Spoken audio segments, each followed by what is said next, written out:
Welcome back to another episode of OpenRCT2 tutorials. Today's video is going to be the fourth episode of my water park series where I show you how to build a water park in Roller Coaster Tycoon. Previously I showed you how to build a wave pool as well as a lazy river, and in the most recent episode I showed you how to build these water slide towers with just one queue line, all operating as one ride. But today I'm going to show you how to build a twist and splash.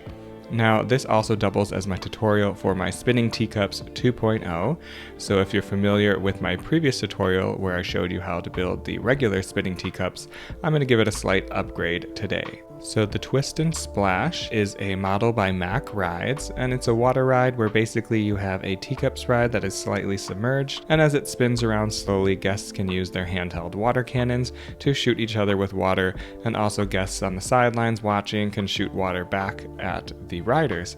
So it's pretty fun and easy to build. So I'm going to start with the mine ride, although you could probably use any coaster track, and we're going to do 3 turns like this and then a straight piece of track, and then we need to turn on disable clearance checks, and then we're going to do 3 more turns into a straight piece of track, 3 more turns, straight piece of track, and 3 more turns into the station, give it an entrance and exit building, and that's our layout.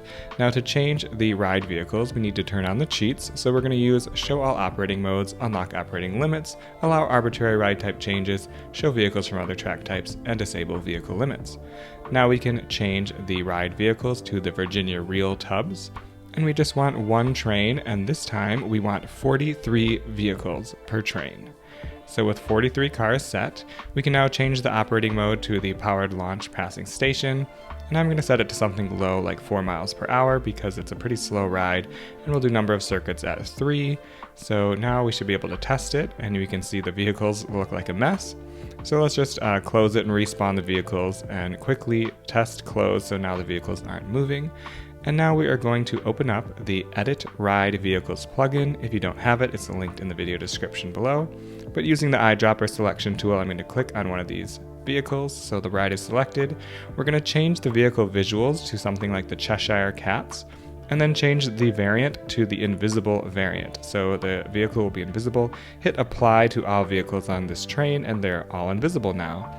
So we will move back to Vehicle 1 and change Vehicle 1's visuals to the Virginia Reel tubs. And then what we need to do now is actually copy it. So use this copy button here. And next we are going to count. So 1, 2, 3. So we'll be on Vehicle 4 and we're going to hit the paste button. And just keep doing this. So every 3rd vehicle, so the 7th vehicle, paste. Then 1, 2, 3 up to 10, paste, and keep going. Every 3rd vehicle, paste in the Virginia Reel tub until you get to 43. So if you get to 43, then you did it correctly. So now with that finished, we can actually color code these little clusters of vehicles. So you can, let's change it to white and purple. All the vehicles will be white and purple. And then you can manually go in here and do the different colors per vehicle. And, every 3rd vehicle you can change the color. And once you've done that for the first 5, go back and do the next round. So you basically are slowly, tediously changing the colors so they look really nice and color-coded like so. And now we can put the ride into test mode and see it move nice and slow because the Twist and Splash doesn't move very fast as it goes around. And then now we can go and change the track to invisible track color. So if you don't have the invisible color turned on, you can turn it on in the cheats menu.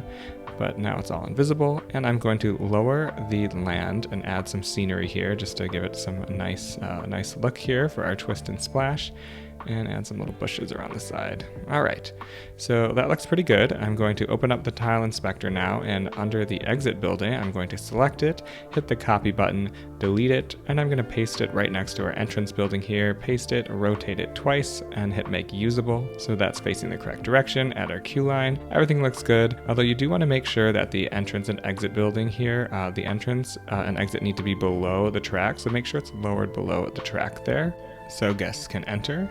And then now I'm going to quickly make the entrance and exit building invisible, and then now I'm going to build a little path underneath the ride like that, and then with the jumping fountains I'm just going to add those to that path underneath the ride.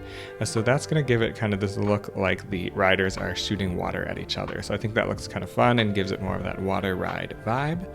And now we can look at the stats, and they're not very great on the mine ride. It's pretty low. So what you can do is change it to the air-powered vertical coaster, and the stats are going to be a little bit better. But the problem with the air-powered vertical coaster is you can't change the number of circuits, and at 2 minutes and almost 40 seconds, it's a pretty long ride. So you could increase the speed if you want it to be more of a teacups ride, so 9 miles per hour, something like that. Or alternatively, because the twist and splash moves pretty slowly, let's set it back to 4 miles per hour. But just change the ride to the mine ride or something, and you can update the number of circuits. So 2 seems more appropriate for the slow speed, and change it back to the air-powered vertical coaster. So you can get those slightly better stats. So that is our ride, but the only problem we have here is it looks like the mechanic got stuck on our path underground, as you can see, and this will happen. We just need to fix it with the tile inspector. So let's put the mechanic back there. So basically in the tile inspector, you also have to make sure that that path we built under the entrance building is above the entrance building. So make sure the entrance building is lowered below the footpath. So now the guests should be able to line up appropriately for the ride. And that looks pretty good. And you can see what will happen if we actually pause the game here and use the tile inspector and raise the entrance above that footpath. You'll see that the guests will just walk right through the entrance building and drop down to the path. So we don't want that. So always make sure your entrance building and exit building are below any path you build underneath. So now we have our working ride, put the guests back. You can add some little cannons here along the side, so if you wanted guests to be able to walk by and look like they're shooting water at the rider, that's pretty fun. So you can have a rider-guest interaction here. So with the ride complete, we can actually save the track design for later use, so just name it Spinning Teacups, and then we select the mine ride and plop it down wherever you want, and you can build the ride again.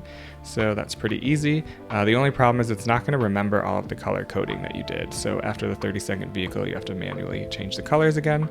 But let's make this one only 41 vehicles per train. So if you want to do 3 clusters of 3 instead of 5, we're basically going to do the same thing, but instead of every 3rd vehicle, we're going to change vehicle 1 to Virginia Reel, and then it's going to be every 5th vehicle. So vehicle 6, then vehicle 11, vehicle 16, vehicle 21, all the way up to 41. So this is the original way in my first tutorial for Spinning Teacups of how to build it. So if you want to this is more accurate, I guess, to the twist and splash anyways, and set your speed to whatever you want. Make, it looks like the entrance and exit buildings spawn correctly. Just make sure they're lowered below the track and make them invisible, and, doll up your ride however you want. So pretty easy to make either version of my Spinning Teacups or twist and splash ride. Now, if you previously built a Spinning Teacups ride following my old tutorial and you want to upgrade it for some added capacity, just close the ride, change it to 43 vehicles per train, and then follow the steps from the video. And there you can have a larger Teacups ride, I guess, with more guests can fit on it. Or if you prefer the old way with just the 3 clusters of 3, that's more accurate to the twist and splash, so you can follow that way as well.